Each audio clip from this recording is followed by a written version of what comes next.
দেখবেন অনেক সময় মা বাবারা তাদের বাচ্চাদেরকে এরকম শেখায় যে তুমি যদি পরীক্ষা ফার্স্ট হও তাহলে তোমাকে আমি একটা সাইকেল দেবো, বা তুমি যদি ভালো করে পড়াশোনা করো তো তোমাকে আমি একটা ভালো জামা কাপড় কিনে দেবো। মেবি তারা যে যেরকম পারে একটা তাদেরকে বাচ্চাদেরকে বলে। তাহলে বলছি এটাও একটা ফাঁদ, এটা একটা প্রলোভন।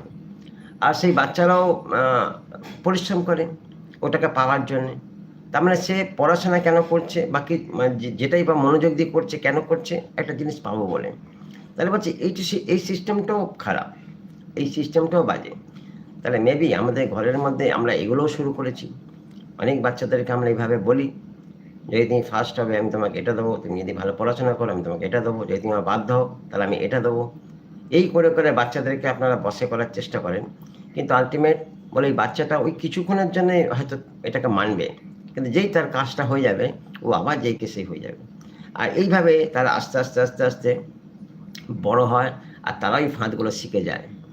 তারাও বাইরে বেরিয়ে তারাও এই জিনিসগুলোকে অ্যাপ্লাই করে, যে কিভাবে কিভাবে মানুষকে রাজি করানো যায়। দেখুন পিতর এই একই ভুল পিতরও করেছে। যখন